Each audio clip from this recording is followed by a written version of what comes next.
from everyone you've ever interviewed, who shook your epistemology the most and how/why?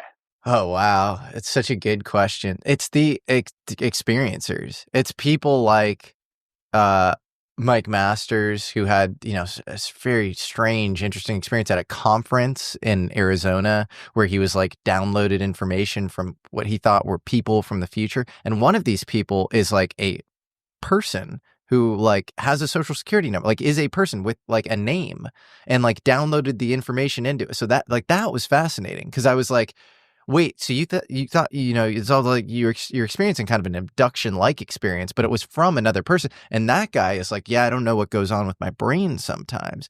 So that was fascinating, because it wasn't just like, it was like we're avatars of some higher stuff, and like occasionally, in his case, something takes over. So that was fascinating.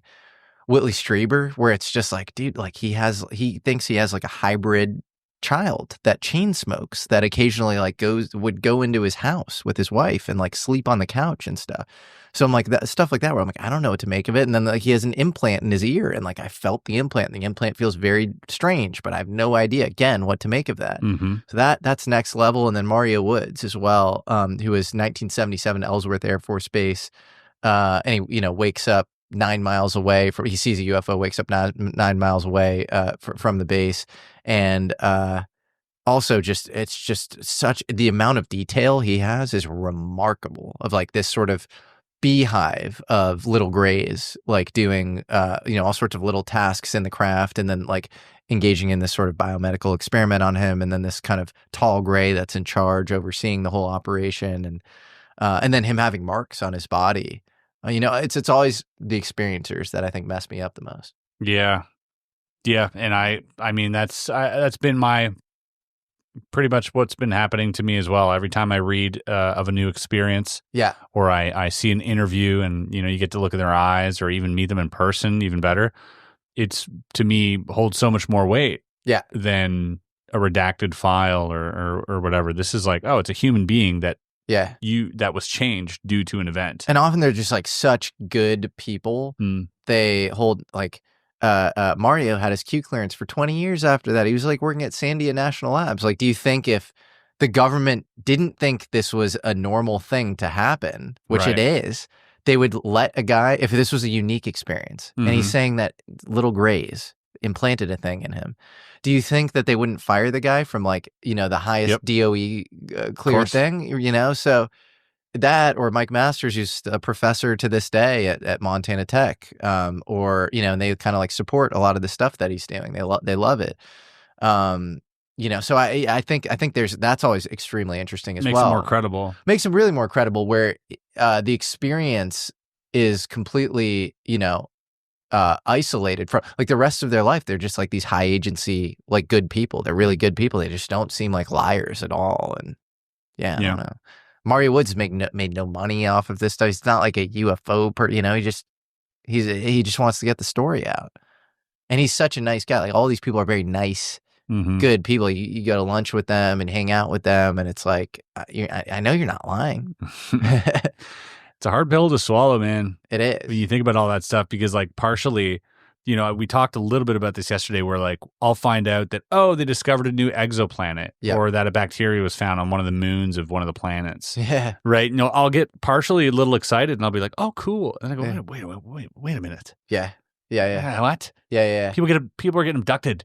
Well, it's so funny. There are like all these narratives of disclosure, and like what's really in vogue right now is like the Mars, like there was life on Mars 1 million years ago. Yes. And so it's like, it's amazing, but it's also like you have stuff going on Earth right now. And, but I think it's more palatable. So I don't think it's valueless. The fact that with the Mars thing, you have like Xenon 129 and Argon 40, which only seem to show up around with nuclear life. blasts. Oh, really? And, And then you have water crevices all over Mars, which I think even conventional astronomers would say that it probably had a biosphere at some point, and a magnetosphere that maybe it was stripped from.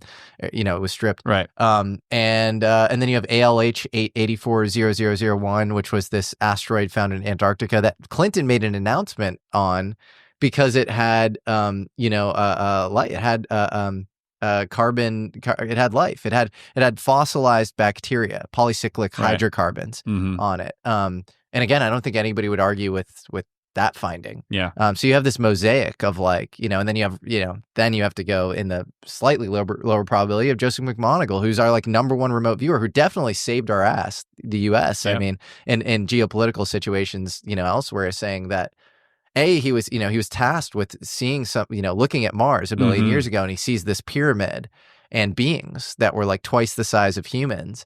And you have to ask why they even asked him to look at a million years. Like, did they have? Yeah, that was DOD or DIA or it was DIA. I think it was DIA. Yeah, and you have this nuclear scientist that has worked at Lawrence Livermore in Sandia, who I just had on my podcast, named John Brandenburg. He's a PhD, super smart. And he was looking at all this Mars stuff along with Richard Hoagland, who's a little more controversial. And he was looking at it from the the existence of these isotopes, that shouldn't exist without the nuclear blast or whatever.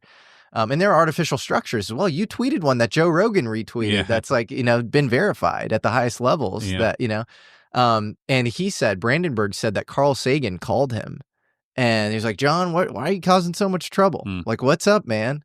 And so I don't know. I think it's very fascinating and extremely fascinating. And I don't know if that, I on one level, maybe it's like way less interesting than like abductions happening on Earth, but if there's like a whole subset of humanity that's just not going to believe the data set that you have here, no matter what, no matter how many interviews you do, how robust the data is, then maybe it is a good, first foray into disclosure. Is it though? Is it more or less believable? Like that's, maybe I struggle to really measure that, but is it more believable to think that there have been possible other generations, other civilizations that have been completely wiped out over and over and over again for the past millions and millions of years, or that people are visiting us for the first time? Yeah. Which is more unbelievable? I think, if you were to run some like Drake-like equation or Fermi paradox on it, like the past civilization would be more believable, right? Would be more believable, but I don't think that's why it's more believable to most people. I think it's more believable because it doesn't give them an allergic reaction. Right, because they don't have to deal with anything. Yeah, it doesn't sound like a horror novel. Yeah. Like it's not this visceral thing. It's like it's like we scientists have studied the meteorite and this isotope. You say the word isotope and they're like, but they don't care about the actual isotope or whatever. But like, it's not real first principles thinking going on. It's like what is more acceptable to your own, biases. Yeah. It's, the closer you look, the more evidence we find anyways of something, right? We're not finding less evidence of something. Yeah. That's also just like a constant here. That's true. Like no matter where you look, yeah, whether you're looking here in the oceans, in the ground, in the mountains, or in space, in low orbit, in out of orbit, on other planets, on our moon, outside of our galaxy, coming into the, whatever, we're not seeing less evidence. Yeah, I agree. And it's accelerating. And I would bet a lot of money that in our life, our understanding of humanity and its place in the cosmos is going to fundamentally shift.